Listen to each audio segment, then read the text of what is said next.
I love what Poppy said, that China is the cradle of Dota. When no one knew how to play Dota, we came into the China misery with not eHome and the LGD International to learn how to actually play Dota. Yeah, they definitely set the early meta of this game. I think you should go back, learn a little bit more about Buddy. Just spamming some pudge in the pubs. Do you know, I was actually thinking, you guys have been fairly civil and polite so far. I was expecting a bit more spice. We're going to save it for a little bit later, right? Wait till things get a little, when you need it. Yeah, for now, we don't need to do much because the crowd is kind of carrying us here. Let's talk about these two teams in group stage, Trent.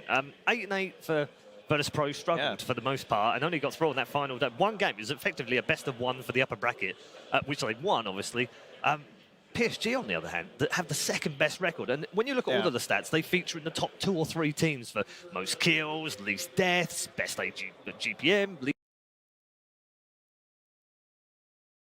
least deaths on a play. They're up there in the top 2 or 3. Virtus.Pro don't feature in the top 10 for anything other than deaths. No, and they started okay, right? I mean, they're coming into this tournament. They won some majors, well, a major. Like, it's Virtus.Pro, of course. I'm going to go for Virtus.Pro, right? Yep. These are good players. They've had their historic struggles at TI. I mean, we're not going to lie to you. I mean, that wasn't going to happen.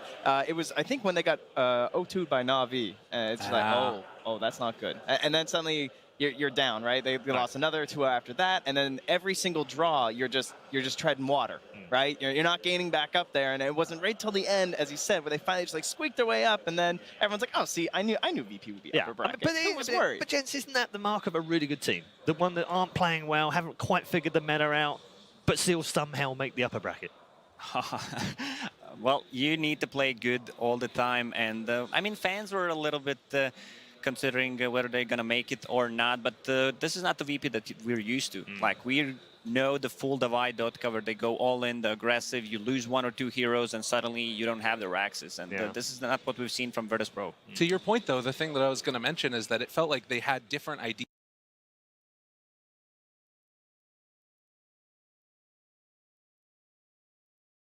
coming in when they started compared to when they ended. Right. You look at it, it's like Leshrac and Vengeful Spirit. They're the only team, except for one, that played Vengeful Spirit. They all lost every single game that they played with it. So if they can just get through on pure skill, it's the type of a team that can come back and really make a run. Yeah, later on they seem to have moved more towards the... So PSG playing Ogre and ET straight away, so they kind of figured it out. Virtus.Pro have kind of gone that way. Oh, okay, that's the meta. Yeah, we figured it out. So they've got good captain, they've got great players. We know they can come back. But what is it about TI, Trent? Because they don't perform here. They did in 2018, they did in 2017 either. I think for both teams, right, after these performances, when you feel like you're strong teams, you have that question of just like, everyone's looking around the room after the game ends, like, all right, guys, what's going on? Are we staying together? What's the plan here? And Virtus.Pro, I think, was a team that a lot of people did not think would be staying together, if I had to guess, after last year, right? I would have expected some sort of changes or something, but no, they stuck it out. They did. Yeah, that's true. Yeah, they went for that sort of a change, the shift the blame scapegoat kind of change. Perfect. Yeah. And then LGD was kind of the same thing, but it's second place at TI, so that I can more understand, right? We feel like we can make that change, and we can do it. So both these teams coming back again, same guys, but hopefully fresher and stronger. It's funny, actually, as well. PSG didn't have the best of seasons. Didn't win a major, obviously, weren't very competitive. They were fine, but they weren't greatly competitive. They weren't up there with the secrets of this world. And yeah, every time they placed against VP, they had really good games. They actually finished ahead of VP, 5-4 or head-to-head during the regular season. So they've got their number. And 12 months ago, let's not forget, 2-0'd Virtus.Pro to send them to the lower bracket. So they definitely know how to play against Virtus.Pro. I mean, their styles are pretty much similar with the aggressiveness, but Virtus.Pro's aggressive level kind of dropped. And as you said, LGD, they were not at not even in top 3 at any major. I think that's the mental thing that they need to go through. Yeah.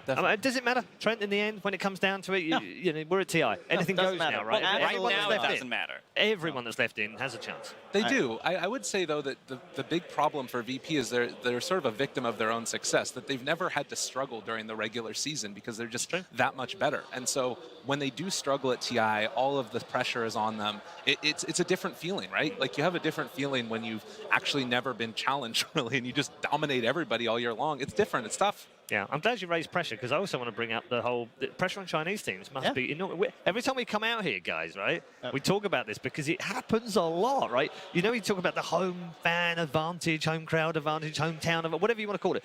But actually, it seems to work the opposite way, Lacoste, in China, because the Chinese teams feel like there's more pressure. I mean, we have fans in the hotel last night on the first and second floor just trying to find players. Yeah, they're running very, around, very proudful about their country, as everyone is. Yeah. And I mean, if this is the year that they are going to take TI, it's this. Vici Gaming's looking extremely strong. Same goes So you don't think it matters for them? You don't think that pressure on them is bad? Well, it's a lot of pressure, but I mean, these are all experienced players who know how to play under a lot of pressure. And once you're in the booth, I don't think you're thinking about anything else rather than Dota 2. I think the pressure that I would be more concerned about for them is the pressure they put on themselves, right, as opposed to the pressure they're I've feeling. got to win because I'm in China. Exactly.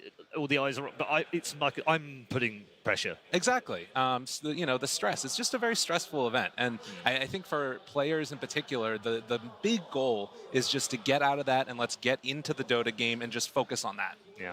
Yeah, in terms of again, going back to the intros, if there's one man on PSG.LGD that gets the biggest cheer, it's maybe every time. And he's such an icon out here. Yeah, and he did something this year that Solo did as well, right? Where he took a break. Where this idea of just like not grinding through the entire year constantly, and LGD used the opportunity to bring up one of their younger players, right? They had I think it was XM who came in. He played a bunch of matches with them, and he was on one of like the minor teams, kind of in the area. And so cool, this guy gets some good experience, maybe gets a break, very good stuff.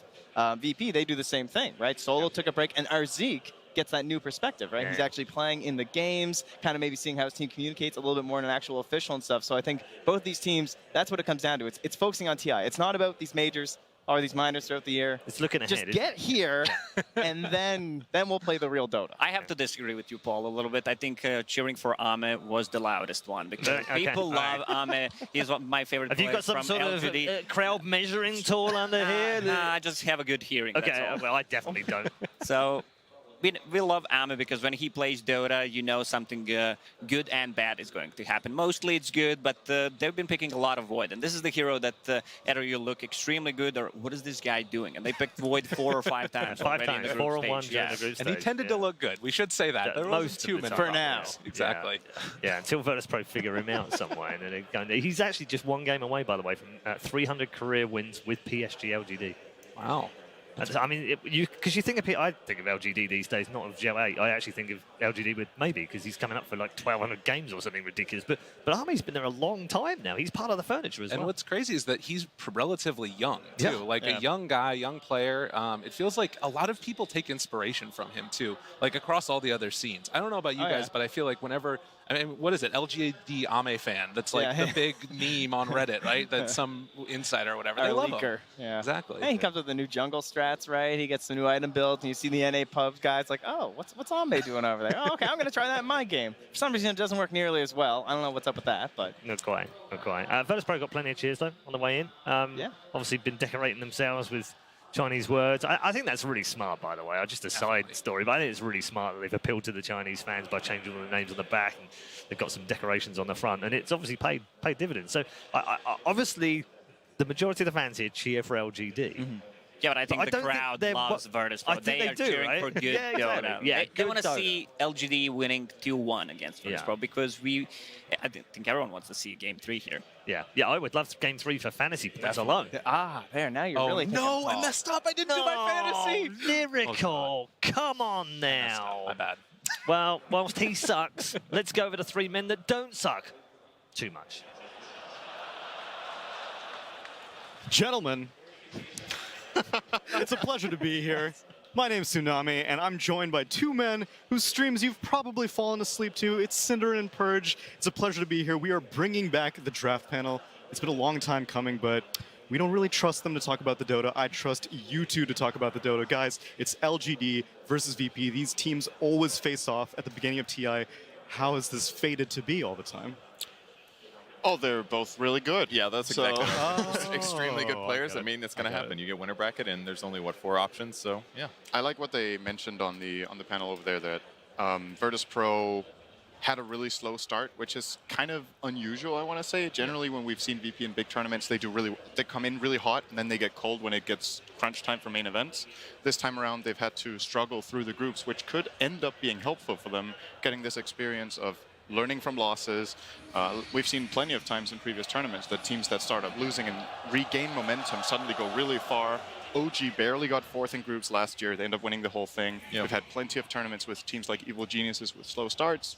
Yeah, I think what's important is that the teams that ultimately want to win TIs, they do what they think is best. They don't try to follow the meta, and I think VP is a lineup that is doing that, even though they had that rough start. One thing that I thought was really interesting about looking over their past drafts is the one hero that they didn't pick or ban the whole group stage was Ogre Magi, which is mind-blowing considering the fact that almost every other team prioritizes it as like the 3rd or 4th best hero, ideally as offlane, sometimes as support. So that's something that could be really interesting going into the draft. He's been the hero of the tournament, and for Virtus.pro, they seem to be favoring a little bit more of this like Shadow Demon support type thing, as we should see the draft beginning shortly.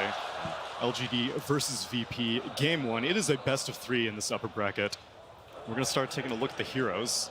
They're jumping into it pretty quick. No Ogre ban or pick. Enchantress was definitely one of the most important heroes for everybody here. VP ended up banning that in the first stage. In the first 2 picks, we have a Silencer Earthshaker for Virtus.pro, and for LGD, we have a Rubik and a Tidehunter. Silencer first phase, Cinderin. Yeah. What is all this happening? I love this hero. And I think Solo has a very good understanding of how to play it in lane. Silencer was a hero going into this tournament that I thought teams were in general going to rate higher than they have, but VP was definitely one of the top teams that I would be looking to pick this hero more than others. Simply, even the possibility of running it core, which I don't know if we've seen them do, but when you pick it this early, it can even be a flex pick. Silencer has a lot of good matchups in mid, and overall, just this first phase in general for both teams is super team fight heavy. So I think both teams are coming in with this plan that, all right, the way we're going to be playing this first game of the main event will be centered around taking really good team fight executions. And yeah, Silencer breaks that up really nicely. It'll help a lot against the Rubik and the Tide for sure, because then if you do start an engagement, at least in the first or early part of the game, you can prevent some steals, you can make sure that the Ravage comes late or something like that. Yeah, the potential for the team fight seems to be a very conservative way to enter a high-stakes event like this, because everyone always says, you know, like, oh, your laning phase may not matter, you know, the late game may not matter, it just matters about your initiation and your team fight execution. They've got the initiation set up as well on Virtus.pro with the Earthshaker, a hero that we've been seeing also in a variety of roles. We saw some Miracle Earthshaker in the group stage. Obviously, we saw Tim's crushing it on the Earthshaker. This is a hero that has a lot of flex potential, but is always great at initiation. The other heroes to pay attention to, not necessarily just in this game, but the top 3 supports right now are probably Shadow Demon, Elder Titan, and Ogre is the 3rd most likely. So those all getting banned in the first phase, not too surprising there. LGD using Leshrac a lot in their matches during the group stage. It was a lot of like SD, Leshrac, Elder Titan, Leshrac openings. So they've done their homework. Something curious about this draft is when you think about the pick order, when we jumped in, we saw the 2 heroes from either side, but the pick order of this game was the first pick Silencer. Correct. Into Tide Rubik, who we're saying Silencer is good against, and then they picked Shaker into Rubik, which is a classic Shaker counter pick because you can steal the fissure. So it kind of feels like both teams have an idea, and they don't really care too much about what the other team wants. They're just like, we have our strategy, we know how to play this, you guys can try to counter us. Let's see if you can beat our best strategy. So now that we see the Gyrocopter, you're telling me that VP is going to pick up an IO? You got to keep up in the arms race every single time. We've seen a lot of Gyro have success. In fact, surprising amount of Gyro having success, probably the most popular carry at the group stage, and most of it was without an IO. Yeah, it's definitely the most surprising carry trend for me, at least, because classically its strength has always been linked to IO, and the IO still seems kind of good. Although in this tournament, not a hero that's been massively banned, so maybe Valve and IceFrog finally pushing it into the right place. But Gyro's strong because he can lane quite well. He does damage just with having levels, essentially. He's gotten some base damage buffs as well, so he lanes kind of okay. And most importantly, the early rotations. You leave your lane with those extra levels you've been given by your team, and then you make kills happen in other places. So he helps scale and tempo in the early game, and then in the late game, he can itemize pretty effectively to be a hard carry. An added benefit of this hero is also something I've noticed from LGD. They love picking this hero when they're second pick, because something you're struggling with when you go into the second phase of the draft, the second pick, is that every pick you take, the enemy gets a counter pick. So ideally, you want to, in this phase, grab heroes that can fulfill multiple roles or go to multiple lanes so that the enemy team can't just target out one of your heroes at a time and just beat them in lane. And Gyrocopter for LGD, oh, that's the first brew pick of the tournament. Let's go. Knock down one of the unplayed heroes. Brewmaster has finally been selected. I'm surprised because when I saw him in the graph, or the chart earlier, I thought, oh, Brewmaster's not terrible. No. He's very good at team fighting. That's one of the best benefits. So between Brew Split and Global Silence and Earthshaker, they should have some nice team fight advantage. You can take one guy out of the fight. That could be Cyclonian the Gyrocopter, for example. And then you look at LGD's draft and you're like, where's your damage? damage. So there's laning potential with the hero. His Ags was changed recently to increase the movement speed of the Bruce splits. There are some options with this hero, and I'm surprised it took this long for him to get grabbed. Well, Pasha is an accomplished Brewmaster player. They just needed to barely edge their way into the upper bracket, and they're like, now that we're here, now we can start playing our real heroes. They actually diversified their drafts a lot more than a lot of other teams. They didn't stick with the same core heroes. They were trying things out. Could be a sign that VP has some plans, that they're just trying to feel things out. They know they're a confident team. Wherever they land, they'll do well. And the Ogre does finally make its way in. So just to finish off on the Gyro Cup, we get a very quick counter pick to the Gyro here with the Morphling. Very thick. I don't think I wouldn't consider Morphling in that category unless you got to go all strength, full strength, and then you're thick with 2 C's. Morph can turn into whatever he wants. If he's feeling thick on the day, he can go that way. I'm thinking he's feeling like Gyro on this day. As he's feeling like Gyro on this day. Clear counter pick, but correct me if I'm wrong. I think LGD have mainly played the Gyro mid on Somnus. I think they've played a carry once or twice maybe, and obviously that's a clear advantage here. But one of the great things about Morphling is I talked about how, well, you can't really counter this guy in lane necessarily because you don't know which lane he's going to, but regardless of which role he is, Morphling just takes advantage of him being in the game. It doesn't even matter how much farm Gyro has. As long as he has the levels so you can turn into him and get the flak cannon, you can do massive teamfight damage. And what we're expecting to see as well is that he'll be Gyro early mid-game, and by the time he builds an Aghanim Scepter, then he's going to turn into the Earthshaker. Yeah. We saw tons of teams abuse this. It is really strong if you get to a decent mid-game. Yep. There's the fact, something that's kind of a luxury on some heroes, such as Morphling, is when you have multiple options. It's always nice to have these heroes that you go into a situation and depending on what is going on, you can choose which way you want to go. It's also one of Invoker's conceptual strengths as a hero, which we haven't seen too much this tournament, but Invoker's ability to just, you know, okay, this is this type of fight, so now I'm going to use these spells. This is this type of fight, I'm going to use these spells. And that's kind of what Morphling can do here, right? Is this a Shaker fight? Is it a Gyro fight? If we get the jump, perhaps even when you have Ags, there will be fights that maybe the Flak Cannon is more valuable. And yeah, we're going to have to see what type of fights VP get themselves into. Maybe even a Brewmaster, potentially. The third passive, Drunken Brawler, is really effective for giving you a lot of crit damage. So in short periods of team fight, you could jump in, slow the whole team. Even the second skill, I think, is generally pretty underrated. I can't remember the name of it. The one that gives essentially like mischance, kind of like reverse blade mail. I always assume it's Drunken Haze. Brawlers when you're punching people. Haze is when people are wasted. That skill can also be pretty effective depending on. Isn't it called Cinder Brew? Cinder Brew, that's the one. Is it? Yeah. I would know. He's correct. Cinder guy. Oh, that's it's closest to your name. Yeah. Ask me Shadow Demon skills. Go ahead. Release poison. It's I knew you were going to ask that one. Demonic something. Demonic something. Release poison. VP obviously looking extremely reliant on their team fight. Being able to bring in the Silencer means that, like you said, the Morphling has the luxury of choosing which of the heroes on the field he chooses to turn into. Obviously, we were assuming that he's going to get an Aghanim Scepter fairly on. I can't see any reason why not to. The Earthshaker is just too good potential of a morph target. It's super strong. However, one weakness of VP's lineup, we've been talking a lot about the strengths of how good teamfight they have. They are at a massive cooldown burden. Yes. If they take a team fight and it doesn't go well, they flat out just hit a weak point for 2 minutes when they don't have Global Silence, when they don't have Echo Slam, when they don't have Primal Split. Whereas LGD's lineup, sure, you've got the long cooldown and the Tidehunter, but the rest of the lineup is kind of online all the time. Short cooldowns, really high impact damage spells. And VP are going to try to alleviate this a bit by getting some sustain in the Dazzle. Well, what if I gave you a hero that had inherent cooldown reduction with the Dazzle? How does that sound? Doesn't give it to his teammates, though. No, not quite.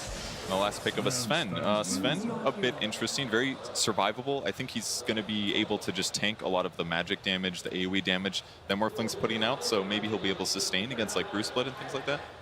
Yeah. Seeing a lot of rock, paper, scissors going on here, but it's not up to us anymore. I just want to introduce one man, the myth, the promo code. It's BSJ. Thank you, Neil. I feel like this entire draft was basically each team one-upping each other in the team fight department. And what I see with this first time picking Brew in the entire main event is that they see a combo breaker in the Tidehunter. They have this hard initiation with the Silencer Earthshaker, but if they go on the Tidehunter and he Kraken shells off the global and gets that Ravage off, suddenly everything they want to do in the team fight, the burst with the Morphling Flak Cannon as well as potentially the Ags Earthshaker, is just going to backfire in terms of they are just going to turn the entire fight with the Tidehunter Ravage. So I think this game, I really like the VP draft as it scales into the late game with the Morphling, but the Sven is just much higher paced, and I think that with the Gyrocopter low cooldown in the aggressive mid game, they'll be able to force the issue at a pace that the Morphling won't be able to keep up with. And for no one else to better show us the game, Odie, Pixel, and Fog, take us away. Thank you very much, Brian. And ladies and gentlemen, this is it. The first series we're going to be showing here on the main stage of TI9 live from Shanghai. I'm Odie Pixel here at Fog. As Brian said, it really was sort of a one-up of each other with this draft. It was. But I really feel like the biggest one-up of them all was that morph. There was no hesitation there from VP. Yeah. They saw that gyro. They were picking that morph straight away. Especially when you have the rest of the setups, right? Just like they were mentioning, it's not just that gyrocopter. They have their own backups too with that Earthshaker, even with the Brewmaster.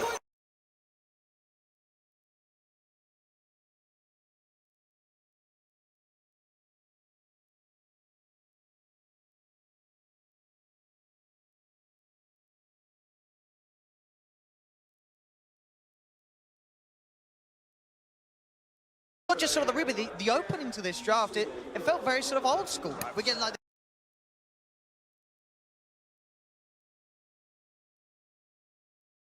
this Rubik tied on one side, this silencer being thrown in by VP, something that we saw them do a few times back in the Epicenter Major and have a lot of success with. Yeah. I'm bringing something new, as mentioned on the draft panel, the Brewmaster. Not a hero we've seen yet at this TI. VP, as always, the team that you can expect to do this, they're breaking in with something a little bit different. Yeah, I agree totally with what they're saying about like trying to break the combo. They see the Tide Hunter picked up early. They're like, all right, Brewmaster, hero traditionally not picked too much, but versus that Tide, you don't have to worry so much about him cracking showing stuff off because you're probably just going to be searching for him in the fights just to throw him up in the air with that Cyclone of the Wind Panda. So I think the other thing they also went for is what I was talking to teams about, why Brewmaster wasn't really getting picked so much is because his laning phase is pretty bad right now, is what they all were in consensus with. Earthshaker allows you to kind of skip that because you're going to fissure block the wave constantly. You're going to set up Pasha to have a much better time. So we'll see if that does play off for VP as matching the LGD aggression. We've seen these gyrocopters just pop off. This is a gyrocopter, though, that is going to have to start in the mid lane, and it's going to be against that No One Dazzle, another sort of VP speciality that they brought out at some of the previous DPC events. Probably pretty good lane for the Dazzle, I'd imagine. Just being able to constantly poke, you have the heal to push the wave in as well, so it can be hard for you to actually secure anything as a gyro because of that here. But they're already going to start with those missiles, of course, trying to secure those range creeps. He's going to be able to get this one. It's the 9. That was really nicely done by No One. Getting the heal off before the missile connected, so he knew that he would have that time on the range creep to get the deny. Yeah, very nicely played there. As they had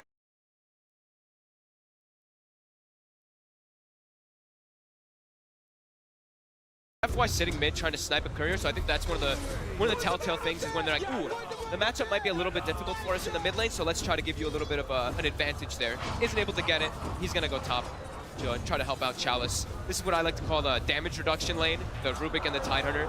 Throw your Fade Bolt, your Anchor Smash onto the carry. Going to be very tough for you to get those last hits. Yeah, on the plus side, at least it's sort of what a double range lane would be. Yes. So Ramsey's, obviously the Fade Bolt, he can't do much about getting hit by, but the Anchor Smash, you can try and sort of play it around. And eventually he's going to have those spells to be able to nuke the creeps as well. Yeah, and he still has a silencer backing him up. One of the stronger support heroes, at least zoning these type of heroes out. Tide Hunter, doesn't matter if you have Kraken Shell, because you're just going to be taking those pure damage from those glaives. So Roger looking for some action towards the mid. It was sort of spotted out by the ward.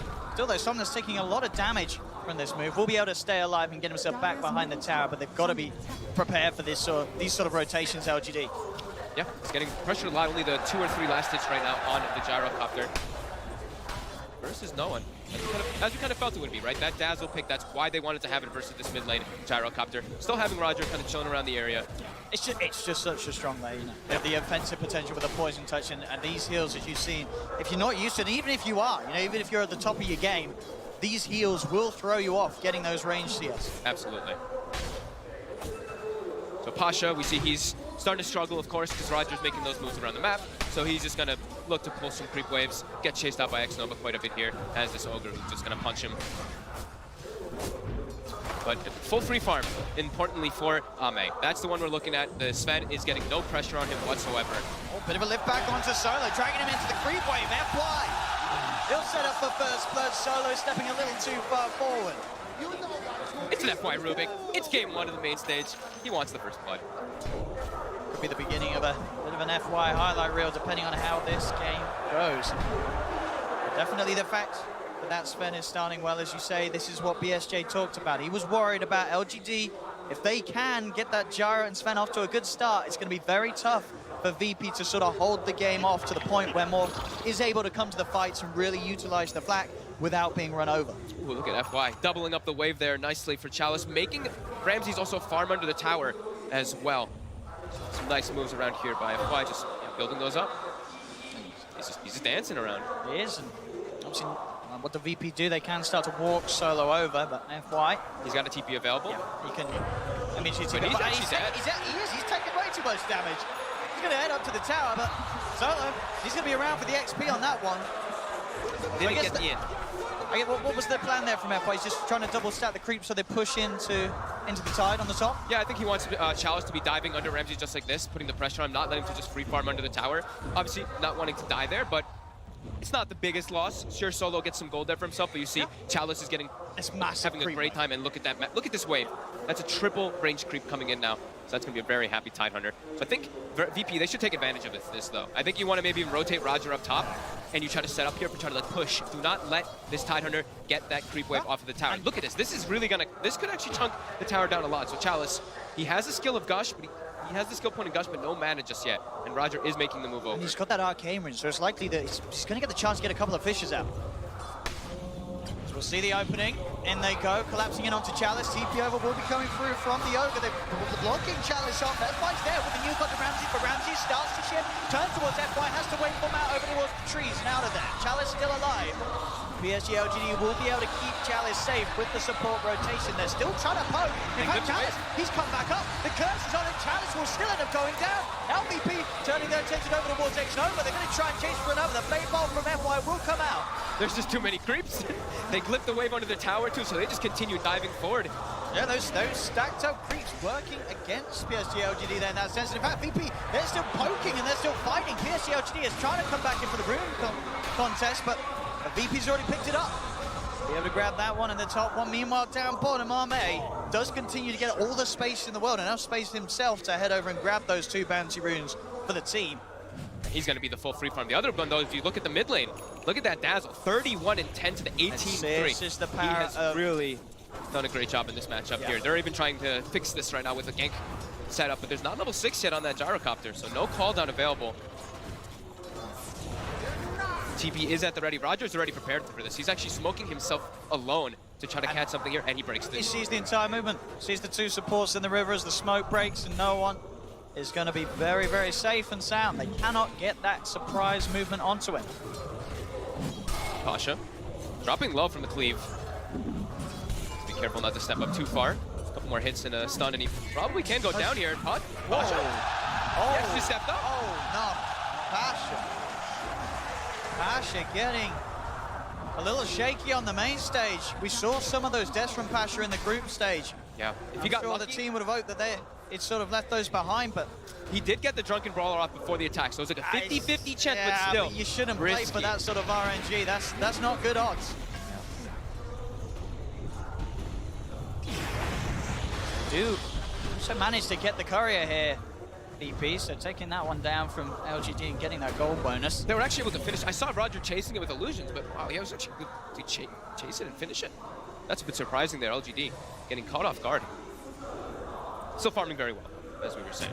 Arme is, especially with that kill, this Sven lane has just gone better to better. Yeah, how's their stacks looking? Looks like they're starting to prepare them. Both FY and X-Nova will start to do those for the Sven and the Gyro. Both of them can benefit a lot from that, as we probably expect Somnus, though, to be the one who's going to be running around more so as this Gyro ganking while Ame just farms. But Ame's off to such a great start.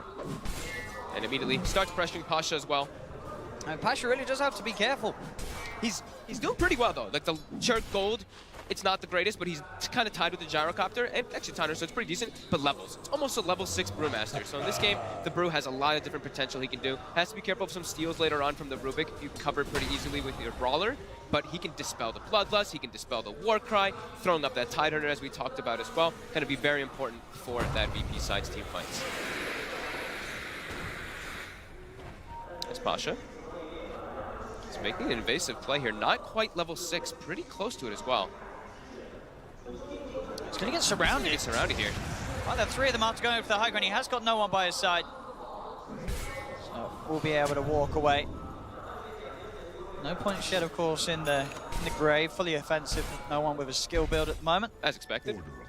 He's also queued up the book, which we also seem to expect pretty much every single time on the core dazzles. The one thing is, though, they do have great ways to farm that book. So I think no one does have to be careful when he is like pushing out waves and farming with these, because Gyrocopter and Sven, they eat that book very easily whenever it is going to be used if it's not inside of just a farming position in the jungle. Solo is spotted on his warding expedition. He's looking in some trouble. He's got a lot of backup coming in as well, Armate. They should be able to slow this one down. Missiles out. Fisher block from Roger. Very nicely done. Will actually shut the play down. They won't be able to chase. And this is them all bringing the attention away from Ramses. He's able to just get all these free last hits top now, landing alone versus Chalice. Just keeps turning into the Tide Hunter, throwing some gushes and anchor smashes onto him, then shifts back to his form. As LGD, they're playing the farm game. You can just tell from the way they're setting up for all this, getting all these stacks prepared. And now they'll give FY the lane, as Almay will just jungle it up. Next level will sap that experience. And it looks like VP, they want to get on the aggressive side here. They want to make the move bottom. They see that the Rubik is farming the lane, so they're like, all right, Sven's jungling, we have to put pressure on. Don't let this Rubik just keep fade bolting the wave and getting all this farm. So this looks like they're going to just surround and go for this tier 1, as we expect that LGD will probably do the same on the other side of the map, probably going for the mid tower or that top. Still will be the mid. So a little bit of mirror movements coming into play here from both sides. We'll see who's able to start the fight first as Armate. Close to no one starts to poke. Roger will get the wrap around. They've been blocked up, kept on the high ground. There's the ult from Pasha. They're ready to run them down. They're straight away on top of the Gyrocopter. Somnus, he's in trouble. They've taken him out. The rest of LGD will be able to get away, but again, Roger blocking off the entire team with that Fisher. They're even going to be able to look to chase Arme a little bit, but the split will end. They won't push it any further. Still, though, great defense from VP. Yep. Bringing Pasha there. Roger, again, being in the right place at the right time. So far, Roger on point with his Earthshaker rotations in this start, these first 10 minutes. Only level 3, as he's been forced to move around a lot, but he's got the tome. He'll be able to catch back up soon. And it looks like they're giving Somnus the tome in this one. Maybe will be the one taking it from his team. He probably just feels like he got set back a little bit too much versus that Dazzle. Sure, they don't have their Rubik level 6, but he'll probably be able to buy the other tome soon. Yeah, really prioritizing having that Gyro off to a good start in that early game. Probably because they want to be able to farm. Like Tide Hunter, not really that one who can run around and make plays too much early on. Sure, you have Ravage, but your Gyro is that main driving force of your aggression on the LGD side until the later stages. Sure. And even though his farm might not be great, as long as he can have Arme in the front and he's able to get out all his spells, the magical output of the Gyro at this point is still something that VP have to be very wary of. Absolutely. You just have to make sure that they can get past Arme and get on top of Somnus. He is still vulnerable at the moment with that lack of farm that he could find in middle. Top lane, space is there. They'll take a tower. Arme's farm continues to skyrocket as he hits 6k net worth at 11 minutes in. Looks like Ramsey's still going to be going for that Linken's first item. Probably the Linken's into the Aghanims in this game, as the panel was mentioning. Such a good Aghs game, as he has that Earthshaker on his team. But the Linken's very good versus those instant disables, in particular the Rubik. Roger. Again, he's coming with the wraparound onto mid, looking for FY. FY has got the heal stolen. But the poison and the Arcane Curse, he's ticking away. Goodbye. They got him. A lot of damage over time, as you say. Those two spells, a bit of a nightmare. For FY, at least the Ogre won't care too much. He's a little tankier, but anytime FY gets caught out by those two. They're trying to take advantage here of the slight time that they expect the Brew ult to be down, but Brew ult's going to be back up in about 5 seconds. Pasha does have a TP. He's setting up immediately. Defense of the mid tower. And again, Roger. He keeps blocking LGD off. They keep coming over to VP's half of the map, and they can't get back to their own. X-Nova's trapped. Roger himself, can he get away there with the telekinesis from FY, dragging him back into the missile combo. Stuns out Roger. He's still alive. LGD cannot get the trade kill as Arme tries to move forward, but all the damage over time is a pretty sizable heal bomb. Ramsey's looking for Arme. Arme's dead. Double corrupted challenge. It's a 5-man Ravage, but is there the follow-up? Sticks a pop. VP, they're back up to full. They'll collapse immediately onto Somnus. They'll get themselves another chalice. Will be able to escape. But VP, they are outplaying and coordinating these team fights to perfection. Such beautiful rotation. I mean, Roger is just coming in so clutch for his team. That wraparound, again, he even gets put in the front lines, and he survives during all that. They don't have the damage because of how underfarmed the gyro is. Look at Maybe in the game. He's bottom 5 net worth. They don't have the damage for when he's in there. And that's the second time that LGD's fallen for it. They're sending 3 heroes over the river, and it's as if they're forgetting that there's a shaker in the game. Such beautiful plays there by Roger. And yeah, like we said, too tanky for him to even go on. Ramses turns into the Morphling there, or turns into the Gyrocopter. Sure, they get double stunned, but at this moment in time, they're way too strong. It's a bad call from LGD to try and stick around for the fight. They feel confident because they have the Ravage. Yep. But at that point, Arme's already dead. There's no way for them to follow it up. He's not ready to fight just yet. I mean, he's got the phase, he's got the Midas, pretty much has the Echo Saber now finished, but it's a lot of ways to control him, as we said, from that side of VP. This early game aggression coming from this Dazzle, from this Brewmaster, from this Earthshaker seems to be a bit too much for LGD to take right now. I mean, if LGD want to fight, they've got to do it when they know there's no split. They know there's no global. This is that little bit of an opportunity, but it is hard because Chalice chose to try and commit to that last fight with the Ravage. And we saw too, right? Like right when the Ravage went off, we saw Solo pop the global before he gets hit by it. So there's no follow-up. Even though in that instance there probably wasn't. There was like no one around anyway. But yeah, just you see what the plan is, why they wanted that silencer. Still, the net worth very close due to the fact that Arme, even though it was taken out, was able to get back onto the map, and with that Midas finished Echo Saber, he can keep that farm pace up very high. The gap is being closed between himself and Nolan and Ramses. It's both the Morph and Dazzle race to get on par with the Sven's farm. And if VP are able to start to gear up and push around this Dazzle and his Necro, but getting those towers, that net worth will swing even further in VP's favor. I mean, the Necro won, and then he's just going, he's already queued up the mech. He's going straight for mech, trying to deal with all that damage that can be coming out from LGD. They're going to be able to counteract a lot of it. Not just that, they're going to get a couple timings together, it might seem, here for VP, as the Blink Dagger from Roger is only 600 gold away. And if we look at the initiation from LGD, it's kind of limited until they get that like Blink Dagger either on the Sven or on the Tidehunter, which they both do have queued up. It will take them some time. So Roger could come in really clutch if he's able to get that one at an early pace, and they're giving him the farm. Very close to that Blink. They're all already grouped up. The Brew Split is available again.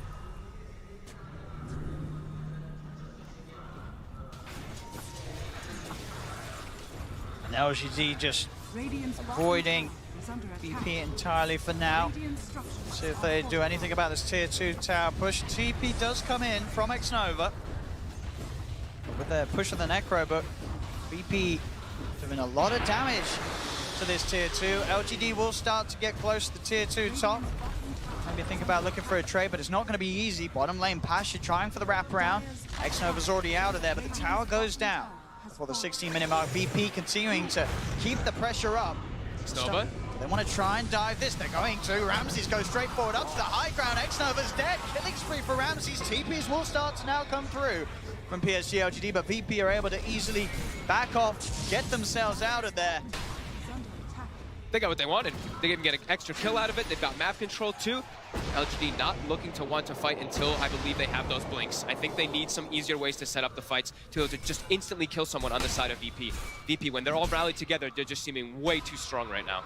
And now the Blink Dagger is already finished up for Roger. I believe it's coming out on that courier. And it's just the way that VP's playing. I don't blame sort of Brian in the analyst at the start. You know, you look at these lineups and you think, well, the Gyro Sven, they're going to be able to play the fastest. There's a Morph. He's going to need time. But Ramses is actually able to get really active across the map because they have this mid-dazzle. No one's just this force that enables the Morph so early on. It doesn't matter if Ramses is committing, getting low on the HP, because there will be that burst heal and time for him to shift back. He can play so aggressive. Pasha? He's catching them off a little bit. Now down bottom. They don't have enough.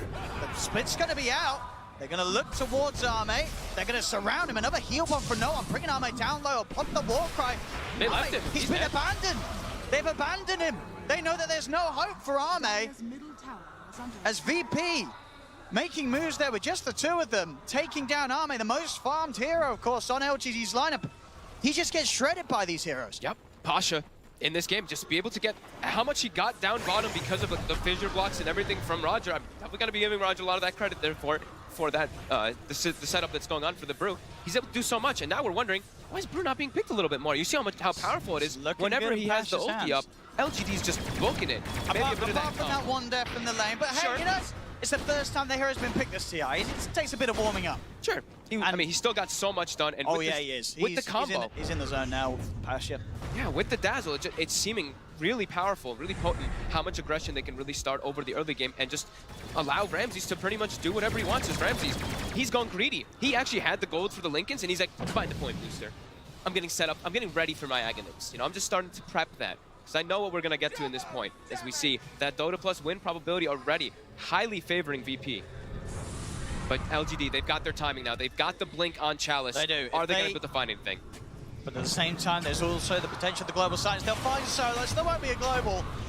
Or maybe there will. He's actually still alive because of the fact that Roger's able to throw himself in. Global's out. Roger keeping Solo safe. The heals are there. Chalice will now pop the Ravage on Ramses, who will get the morph kill. It's a big one for LGD, but can they find any more? They'll start to move across to no one with the gush. Another curse thrown out by Solo onto both X-Nova and Chalice. They're trying to chase for more here, LGD. They know there's no Brew split. That's the one thing. They're playing around that long cooldown timing. Trying to pressure on. Looks like he may be a little too deep for them to continue to dive. Ramses, he actually clicked the shrine, but he didn't click his attribute shift. So he just gets caught by the stun and dies. If he gets the shift off, he might be all right just there. Chalice taking quite a beat down here from VP. He's got the constant dispels though. Roger! He finds Roger!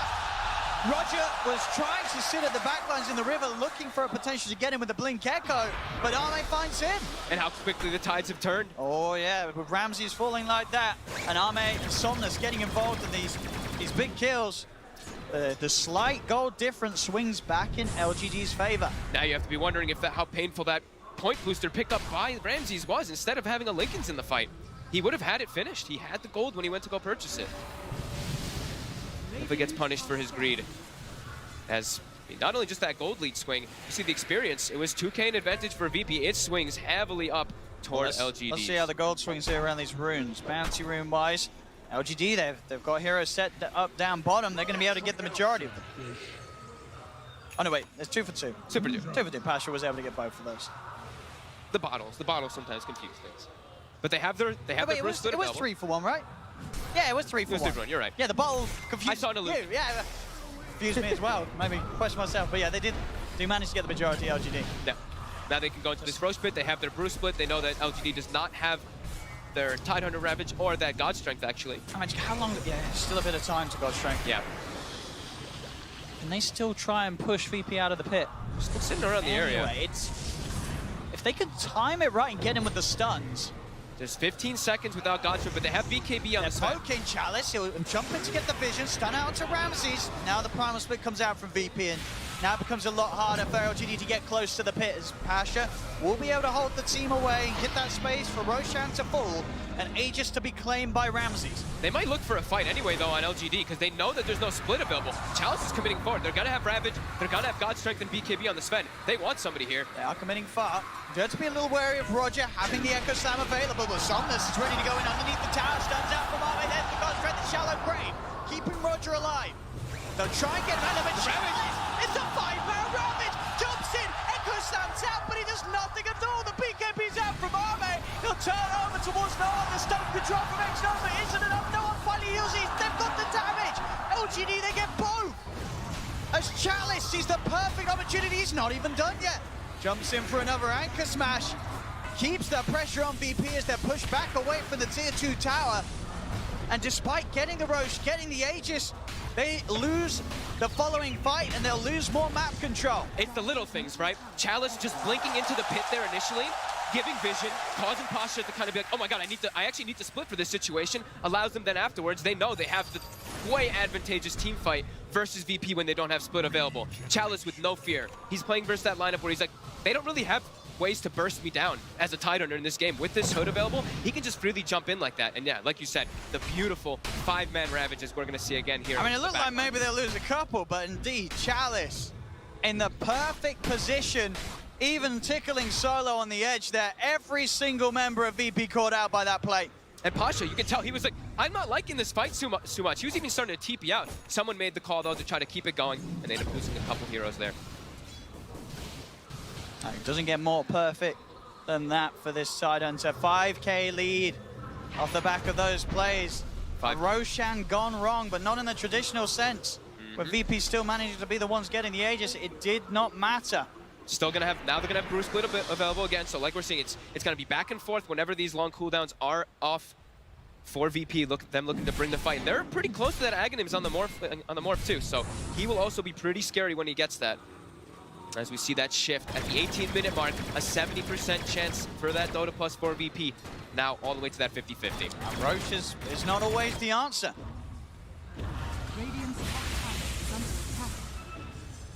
So LGD making that play. Not a play you always see, you know, only so the top of the top teams would make that. Yeah. To go in aggressive after the other team gets Roshan and Aegis. Normally it's okay, they've got Aegis, we've got to reset. They're keeping the pressure on, and LGD, they're straight back in, looking for the next fight already. Going for the big wraparound, but the scan comes out from VP. They think they even got a slight vision of Ame there for a second there when they were trying to get the wrap. So you see LGD, they're trying to get the wraparound, get the back lines. Even though they're playing into the Bruce Split there, they're looking for the Earthshaker, they're looking for that Brewmaster to try to catch it. Every time that Ravage is back up, they're instantly looking for action. No slowdown in play from PSG.LGD, and this is starting to be the tempo that the draft panel talked about. This is what you expect from this lineup. Gyro, Rubik, and Sven ready to fight more than ever at this 24-minute mark. And double BKBs at the ready, so they're feeling a lot more careful versus this VP side. VP just, I think with this Aegis, this is like the farming Aegis. Just get the Aghanims on that Morphling so they can start hopping around as that Earthshaker inside of the fight's getting into the back lines onto those supports. But LGD, they're staying in unison, every single one of them playing around each other, all grouped up and out down bottom as 5. Got about 1 minute and 10 seconds left on that Aegis. As LGD, they want these bounties. VP want to try and force this fight here. They know the LGD's got the numbers, but they do have that Aegis on Ramses. There's the lead in. Next over gets the stun. Ame gets Roger's dead. Pasha will get the ult out in time. Will send Ame up into the air. Chalice is able to get in and claim the bounty route. You have to back away though, Pasha. That's a fully defensive split. He can't stay there. That's the other thing too, is the Brewmaster. We're talking about, like, sometimes, yeah, we haven't seen it in a while. Versus Gyro and Sven, sure, you can dispel some stuff, but your Brewlings die very quickly to the combo of the Flak plus that cleave coming out from Sven. And Roger's got to be careful. We're really seeing a couple of times where he's the one getting jumped on the front lines. They need that Shaker to jump and go. Without the Shaker, there isn't that instant lockdown. There isn't that initiation, really, from VP's lineup.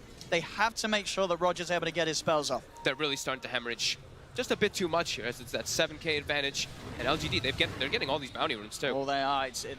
There's still one chilling up top. Climbing. It's 3 bounty runes for them. The 4th one is still waiting there, so able to keep increasing that lead, and the Aegis will get reclaimed. But I believe that Ag's Morphling is online. We'll see what VP is going to be able to make of it. Let's see if this is what they're missing. The last few fights have been disastrous for VP.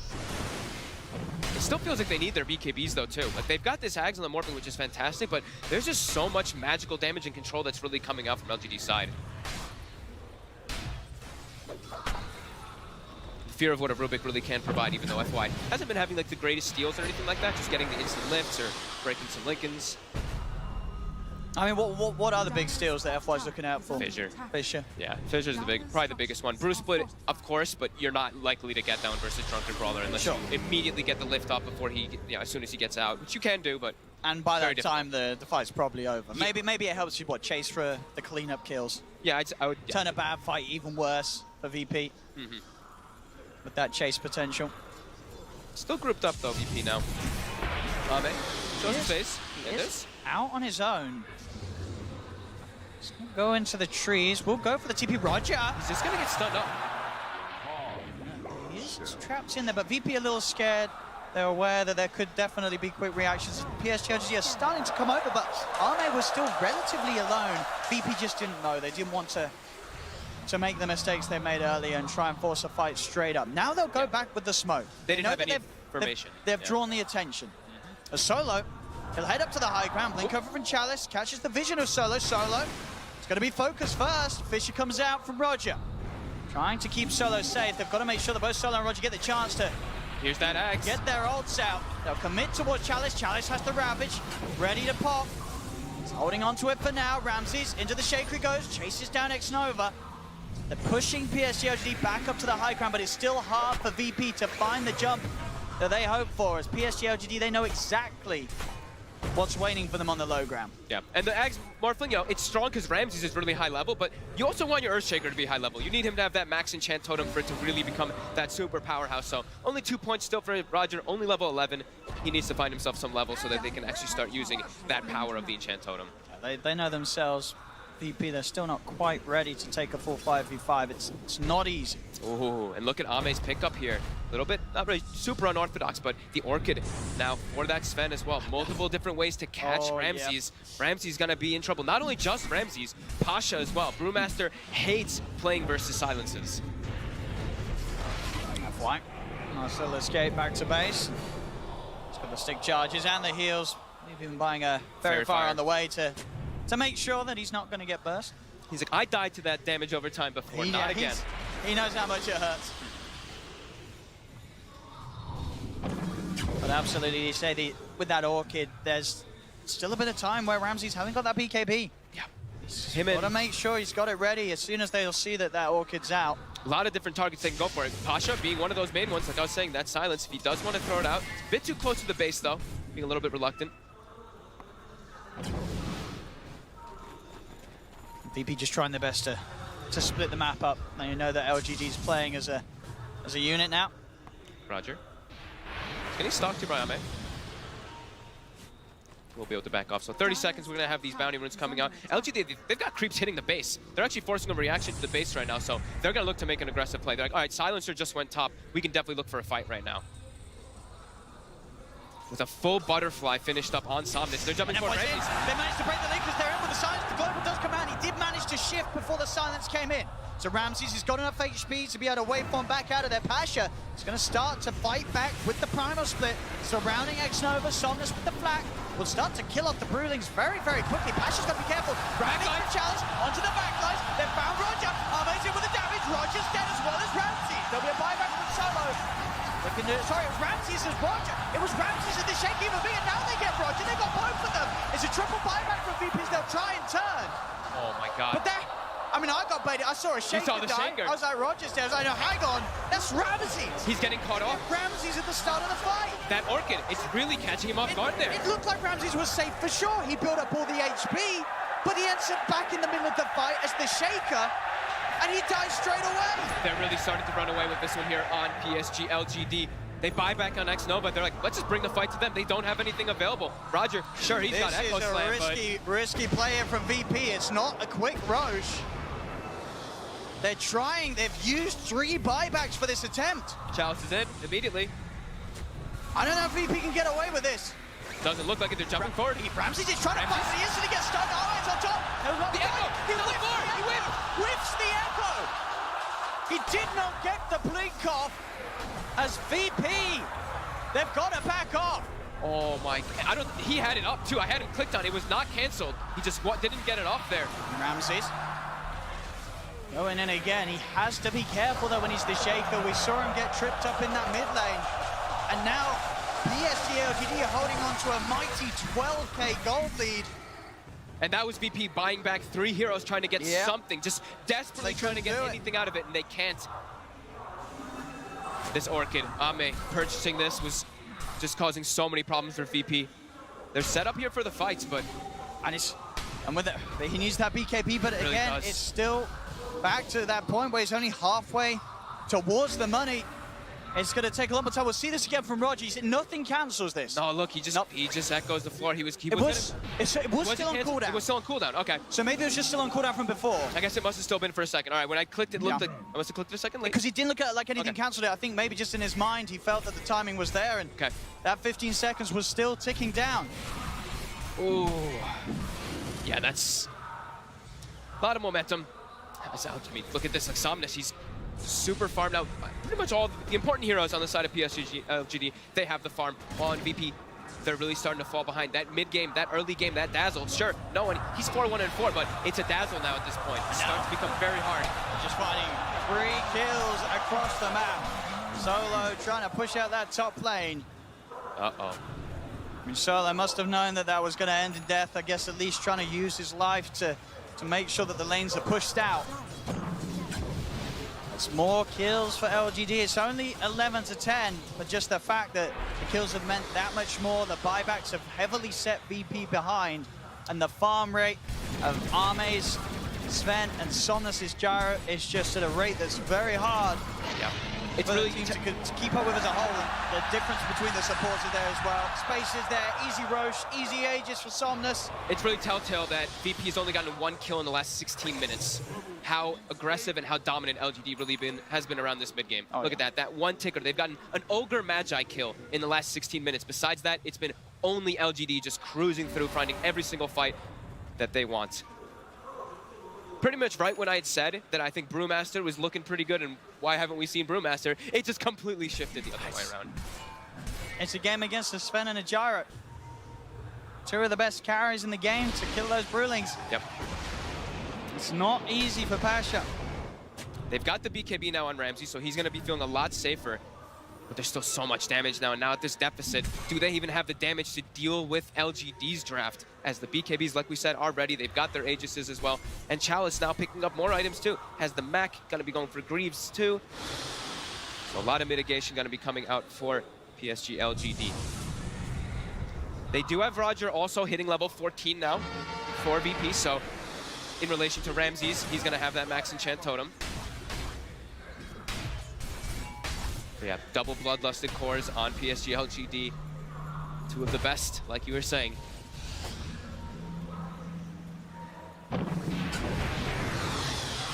I mean, is there a chance for VP that this morph could be the game-winning element? Is the sort of the morph shaker interaction strong enough to win a game when they're 15k down? They have to get some better forms of initiation. Roger, having such a solid early game, has not been able to find almost anything after that.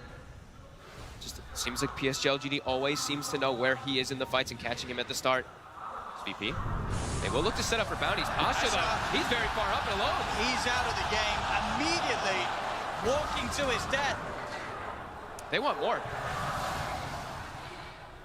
But they won't find him.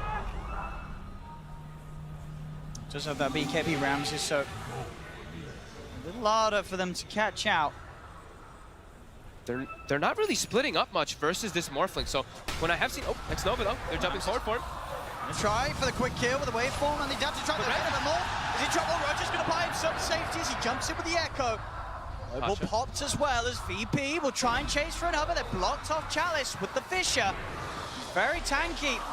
Tanky enough that they won't be able to commit and stick on him. Chalice is able to walk away. It's a buyback from Pasha. And again, it's just the Ogre dying. They cannot find any of the big kills. And that was an Echo Slam committed too. And they only get that Ogre. Now a full Aghanim's finished up on the Gyrocopter as well. Ramses. Considering going for something here, there's still the BKBs available though. He's just in. All the big heroes are here for PSG.LGD. VP have to hold back. There's no way that it's in their best interest to try and find a fight, and they will back away. So some of the times when I have seen these Ags Morphlings with the Earthshakers, what ends up happening is one team starts splitting up, and that's where the Morphling really starts picking himself up. Because you get the one-by-one kills constantly, you get these massive amounts of experience. But PSG.LGD, look at this, they're all just grouped up. They know how strong they are. They still have their Aegis available too. They're trying not to give VP any little type of breathing room at all. They're playing phenomenally as a team here. Oh, is he trapped? Oh, he's gonna be able to move out of that? No. Kind of stuck. He'll get out of it. Chalice. Oh, Arme. He's in position. Chalice again! Is it with a Ravage? They've got the center. The Grave does come out in time to find some safety for Ramses. He's back into the ball. Will jump away. BKB popped by no one. BKB from Arme also about to wear off. So despite Chalice getting a big jump, this time VP won't have any casualties. They'll get everyone back to safety. Actually, nobody dies from that. He lands like a Dream Ravage in the backlines, but they're able to disengage. They've got the items now, VP, having those BKBs. The Linkers and the BKB, of course, on Ramses. They can play their way out of it. But do they have the damage is the question. They're going to be able to disengage, but will they actually ever be able to look for kills, setting up onto Somnus and onto Ame? It's seeming extremely difficult here, as Chalice always just seems to be in the front lines, not really taking too much damage. And immediately we'll blink away from Ramses. Yeah, they're just so tanky, and they're really all just starting to pick up more and more items. FY, quiet game, but you look at him trickling up on that net worth. He's ahead of Pasha on the Brewmaster. He's got a Hex queued up. We're already talking about the problems for Ramses getting caught by these stuns, by these silences. If they do ever get that, definitely gonna be a really hard game for the Morphling. Yeah, with the butterflies on both cores as well. Yeah. Ame and Somnus. Oh, Ame also finishes one he up goes too. for the butterfly. Selling that Midas. Not wanting to pick up an AC. He just wants to get this instead for his team, as he's gonna be able to have that 1-to-1. No one really gonna be able to bring him down too hard. The enchant totem though from the Morphling, you know, you do get that true strike. Which you do, right? That'll be one thing, but which sort of makes it like, well, why the butterfly? We do see obviously butterflies it's such a value. sometimes. It's just such a value. The item. attack speed. Yeah. The edge, a little bit of armor that gives, I guess. And of course, for just everything else that's going to be trying to him in the fight. Yeah. The splits, the summons from no one. Strength Hero is like even like dating back forever. It's always been like, I want to buy a butterfly, but you sometimes you just don't have the slots for it. This time he's feeling super confident. They have a 20k gold lead. VP starting to trickle their way out forward here. What can they find? Ramses. He's going to try and look for the opening. They get the push on the two, but he's in on the back. Two-man spot. In with the gold streak. Silence is dead. Now be able to save Pasha for a little bit with that shallow grave, but he's silenced, surrounded by Somnus. Pasha's dead. No one's taken out. A sentry's in position, so they'll kill him off through the Glimmer Gate. As no one bites back. And Ame finds him hiding in the trees. Roger. As this is just getting very, very nasty for VP. Every single fight, every single play. I mean, poor old X-Nova, he's taking one for the team this game. Oh, for sure. He is the only guy that's died on LGD's lineup, it feels like, in the last 20 minutes, right? He is the only one who's died in the last 20 minutes. Yep, 3 deaths for the Ogre, unable to find any kills. All working to plan. The Ogre Magi strats are real here. And it's absolutely working for LGD. Hey, he's doing his job. He's bloodlusting really in the is. fights, and then he dies. They're like, all right, X-Nova, great job. Yes, yeah, they're really starting to, I mean, they have been running away with this one for about 20 minutes now. VP unable to really find any breathing room as Ramses. Stepping up, his BKB just comes back up. Whoa. Just gotta be careful. That was a little scary. It's gotta feel rough for VP. I mean, they've only killed the Ogre. They cannot kill anyone else, it seems, on PSG.LGD's team. Oh, look at this, too. A bit of a, quick easy kill there from Ame. Bit of an unorthodox build. Another Basher being built up on a Gyrocopter after the Aghanims. So some more control for that Morphling. I mean, they're probably feeling themselves. They're feeling it now, PSG.LGD. They know. 40 minutes in, 27k advantage. 25's coming out as well. Can VP swing this game around? They're running a lineup that has that Brew off lane, this Dazzle mid. I feel like sort of these heroes, their time in the game, it's kind of passed. It passed a long time ago. It's all on the Morphling. Yep. It's all on Ramses. It's a full 4 Protect 1 that in the mid game got completely outran here by LGD. And they've lost their timings. I mean, if they can hold and keep it up, is there not going to be a point of the game where Ramses is like, well, I need to start building right-click and screw the Shaker. I've got to become the Jara. He has to. I mean, he has to get the Manta as well, though. That's the problem, is if these silences and this control is just too much. He's not investing yet, so do you think he's thinking, well, let's get a right-click. Let's get some damage items. But what would he get? That's the one thing I'm trying to think. What's the solution? What right-click item? Get Rapier, become Gyro, bam. Still very difficult. They're so tanky, right? Even then. You've got the Grave, you'll always get the hits off. Got the Grave, yeah, that's true. You'll always get the hits off. I think he's thinking about it. He's still not spending, maybe because he wants both and buyback. I do believe I know he's got the recipe anyway, so he is going to continue with the safety route, get that Manta done, and make sure he's got the money for, he's just 200 gold short. So. Oh, Courier. Should have the, oh no, that's his Manta. That's the Manta. Oh no. Yeah. Oh no. Yeah. I mean, he's got buyback, but he is going to be short of that Manta style for 3 minutes. And they've already been unable to really kill anybody besides the Ogre, like you said. Azini route for Ame. All right. I think PSG.LGD is gearing up for the finishing blow to VP in this game 1. They have a Hex on the Rubik as well, like I was mentioning. So those instant disables, we're going to have to watch Ramses if he's going to be able to get that BKB off before he gets caught. Pasha as well as Roger, both playing on the left side there. Ame already pops the God Strength, ready to go. And He's jumping in. Solo's dead. Ravage is out. It's going to catch up to Pasha, who's held at the back. Silence to make sure that Pasha cannot get in. Roger, he's trying to poke from the backsides with the Fisher, but LGD just pushing in, taking the range rack fortification. It's only going to last so long as they'll wait it out. LGD finish off the entirety of the mid lane of Rax. Ramses is going to look for the jump forward. He's trying for X-Nova, poor old X-Nova, but this time They gave him the cheese. They gave him the cheese. They gave him the cheese. X-Nova will be able to stay alive with the boys this time. He's not dying today. That was one of the cheeses, I believe, because they still have the second one, so yeah.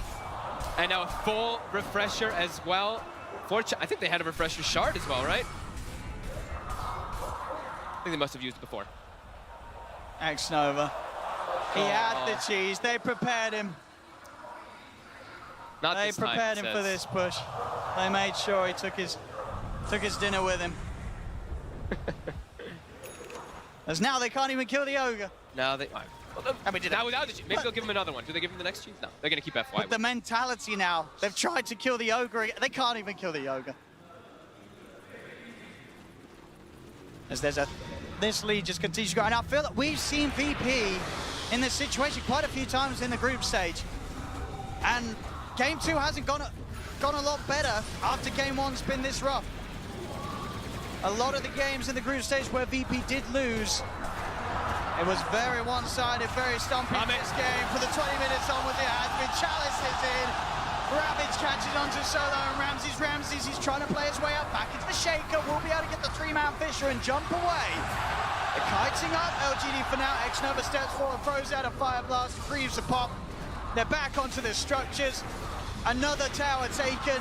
This push isn't going anywhere. LGD making themselves feel at home inside the base. There's the second Ravage onto Ramses. Burst down, X-Nova, he's going to get the kill. A beautiful comeback story from the Ogre this game. From dying every team fight to taking out their carry. As the racks are down, that's got to be. GG well play. It's a win for LGD, it's a win for Ogre Magi. As VP, can they come back in game 2? I don't know if they can. This has been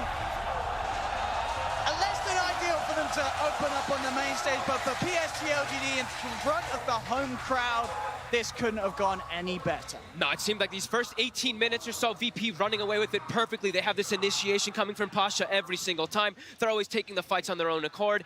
Everything's going well, you know, those first 10 kills, then LGD, they get the Blink Dagger on Chalice, and the whole game explodes and turns around. They fully claim the whole map control. They take several fights in a row that are extremely dominant in their favor, and VP, they hit a brick wall. All they can kill is an Ogre. All they could kill. Poor old X-Nova. The X-Nova Magi coming into play, though, at the end with that cheese and killing Ramses. You know, he's going to feel very happy after that, as PSG.LGD take game 1, leading this series for now. But there we have it. A beautiful victory for LGD, and VP, they've got some picking themselves up to do after that game.